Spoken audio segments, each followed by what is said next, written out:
দেখো একজন আটকে রেখেছে বাঁশ দিয়ে।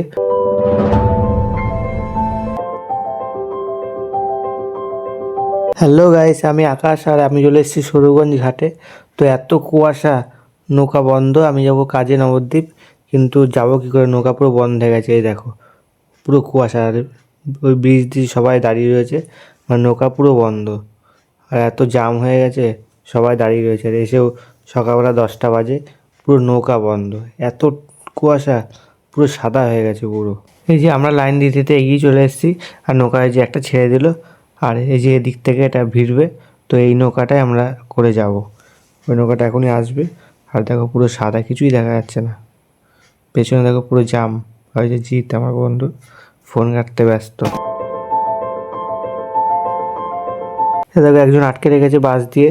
তো সবাইকে যেতে দিচ্ছে না, অল্প অল্প করে নৌকায় তুলছে যাত্রী। আর এত সাদা হয়ে গেছে, দেখো পুরো ওপার করে দেখা যাচ্ছে না। তো খুব ভয় ভয়ে আমরা পার হলাম, আর যেহেতু আমি সাঁতার জানি না।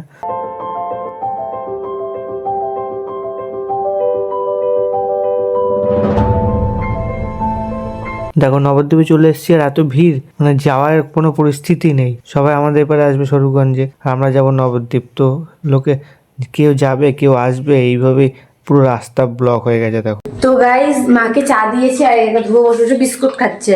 তো আমরা এখন একটু নবদ্বীপে যাবো একটা মন্দিরে, ওখানে মায়ের একটা দরকার আছে, সেই জন্য যাবো। মা চা কেমন হয়েছে?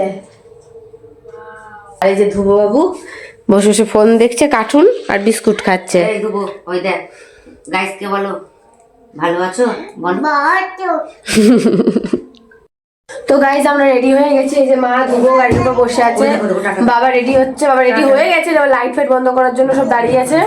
তো আমরা নবদ্বীপে যেতে যাই, তোমরা দেখতে থাকো। তো আমরা নবদ্বীপে চলে এসেছি, নবদ্বীপের রাধারানী মন্দিরের ভেতরের কাপড়ের দোকান। তো গাইজ দেখো, এখানে এসে ওর শান্তি নেই, ওর এখানেও উৎপাত শুরু হয়ে গেছে। এই কি করছিস? রেলগাড়ি হচ্ছে বলে ও, এটা রেলগাড়ি ওর। যে ধ্রুবকের বাবার কাছে দিয়েছি খেয়াল রাখার জন্য, ওর বাবা ফোন দেখছিল আর ওকে ছেড়ে দিয়েছে, আর দেখো অবস্থা ওর। আমি ধরতে পারছি না, দুষ্টুমি করছে তখন থেকে। তুমি ওকে সারাদিনে কতক্ষণ ধরতে পারো? ওর বাবাকে জিভ ভেঙে দিল। কি গো, রাতের কি খাবার এনেছো? রাতে এনেছি chicken rice, egg chicken rice Nabadwip থেকে। তাদের এটাকে গরম করে খাবো, খিদে পেয়েছে। আমি বিছনা করে নি, তারপরে গরম করবো। ধ্রুবকে দিদান বাড়িতে খাইয়ে নিয়ে এসেছি, আর আমি এখন বিছনাটা করে শুয়াবো, তারপর ওর খাবারটা গরম করে দেবো। আমি এখন বিছনাটা করে নিই, বিছনাটার অবস্থা খুব খারাপ। তো আজকের মতো ভিডিওটা এখানেই শেষ করছি। নেক্সট ভিডিওতে তোমাদের সাথে দেখা হচ্ছে। সবাই অনেক ভালো থাকো, আর যারা যারা এখনো চ্যানেলটাকে সাবস্ক্রাইব করেনি অবশ্যই সাবস্ক্রাইব করে দিও।